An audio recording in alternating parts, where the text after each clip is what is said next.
कहानी है रामपुर गांव की, जहां के मर्द महिलाओं को हमेशा नीचा दिखाने की कोशिश में रहते। अरे अभी तक खाना नहीं आया, क्या मुझे एक और शादी करने की जरूरत है? नहीं जी नहीं, ऐसा मत करना, वरना मैं कहाँ जाऊंगी। खाना लेकर मैं अभी आई जी। गांव की पंचायत में भी फैसले हमेशा औरतों के खिलाफ ही रहते। मैं जो फैसला सुनाता हूँ वो भगवान की आज्ञा होती है। इस लड़के ने अपने मन से शादी करके अच्छा नहीं किया। लड़के को घर भेज दो और इसकी शादी इसकी जाति की किसी लड़के से करवा दो, लेकिन ये लड़की, इसे तो गांव के बाहर निकाल दो। नहीं नहीं जमींदार साहब, ये क्या बोल रहे हैं? ऐसा नहीं हो सकता। मेरी बेटी मासूम है, इसे अच्छे बुरे की समझ नहीं है। अरे कहाँ जाएगी ये बेचारी? कहाँ जाएगी?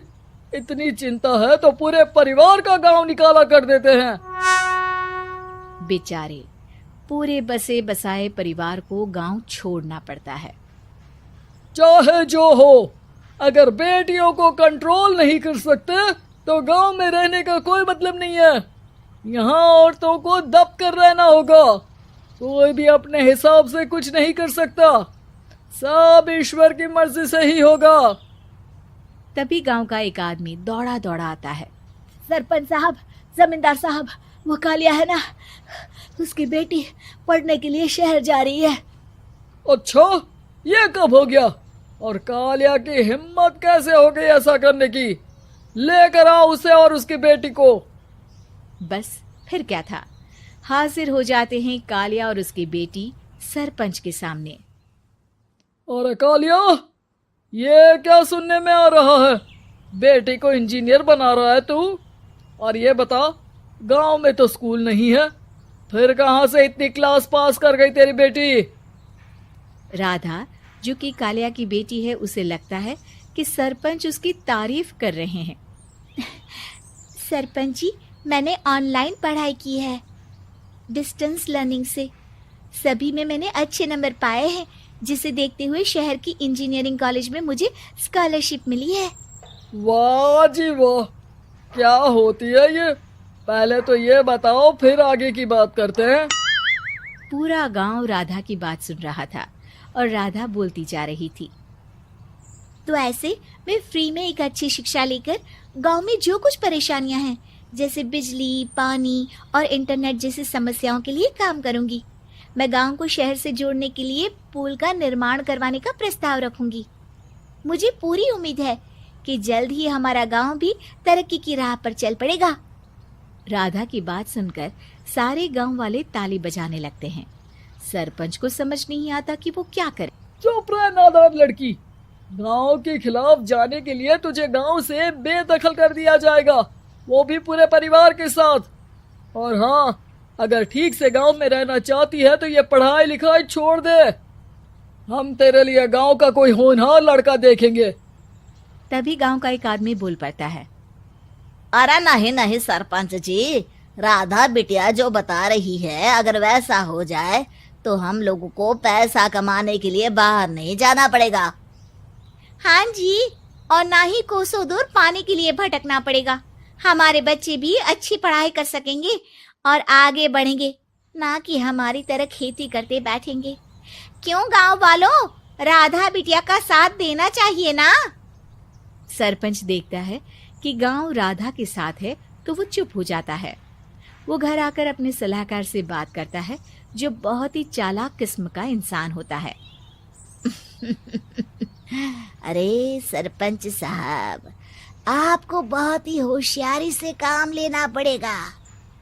एक बार गांव तरक्की कर गया, यहाँ के बालक पढ़ लिए तो कोई ना पूछेगा आपको।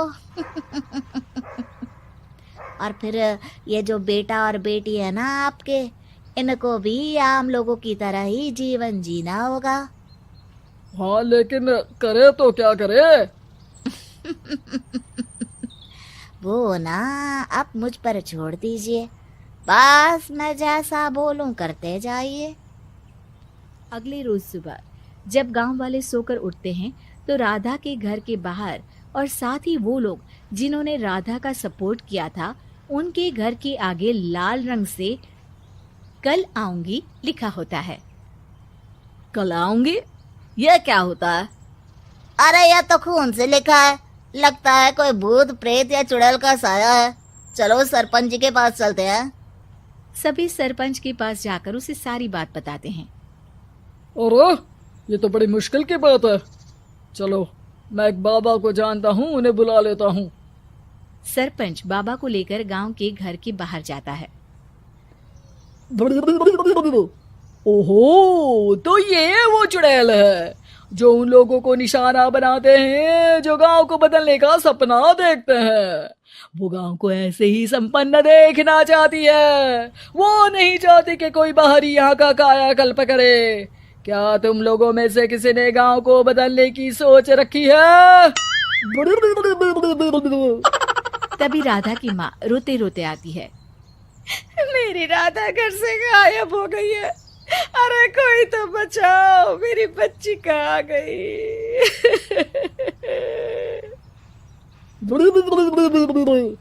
ले गई वो चुड़ैल, तेरी बच्ची को ले गई। अब वो उसे श्रापित करके छोड़ेगी, उस पर चुड़ैल का साया हो जाएगा। तभी बुरी सी हालत में राधा भी वहां आ जाती है। उसके बाल चुड़ैल की तरह फैले होते हैं और कपड़ों में खून लगा होता है। सभी राधा को देखकर डर जाते हैं। माँ, पता नहीं मुझे कौन उठा कर ले गया था। अरे दूर दूर हो जा चुड़ैल, अब हम लोग इस गांव में नहीं रुकेंगे। अरे कैसे बातें कर रहे हैं आप? कल तो आप मेरे भरोसे गांव का हुलिया बदलने, अपने बच्चों को पढ़ाने और तरक्की उन्नति की बात कर रहे थे, तो आज क्या हो गया आपको? ये फिर तुम लोगों को बहकाएगी। ये चुड़ैल गांव में आ चुकी है, ऐसे ही ये तुम्हारे घर के बच्चों को भी ले जाएगी। गांव वाले राधा को गांव से बाहर निकाल देते हैं। उसके माँ बाप रोते रहते हैं, लेकिन गांव वाले नहीं मानते। मैं भी अपनी बहन के साथ गांव के बाहर रहूंगा, लेकिन वो पढ़ाई नहीं छोड़ेगी। वहीं सरपंच के घर पर सलाहकार कहता है। देखा, सांप भी मर गया और लाठी भी नहीं टूटी। लेकिन अगले ही दिन सरपंच के घर के बाहर भी वही शब्द लिखे होते हैं। और फिर सरपंच की बीवी कहती है, हमारी बेटी को किसी ने अगवा कर लिया है। तभी राधा का भाई वहां आ जाता है। अरे गांव वालों, मैंने सरपंच जी की बेटी को देखा था। वो चुड़ैल उसे उठाकर ले जा रही थी। अरे क्या मजाक कर रहे हो? नहीं नहीं सरपंच जी, आप नहीं जानते। वो चुड़ैल अब आपकी बेटी में आ जाएगी, जैसे राधा के अंदर आ गई थी। तभी सरपंच की बेटी वैसी ही हालत में वहां आती है जैसे राधा आई थी। पापा, पता नहीं कैसे मैं गायब हो गई थी। चुड़ैल, इसके अंदर भी चुड़ैल का साया है, मारो इसे।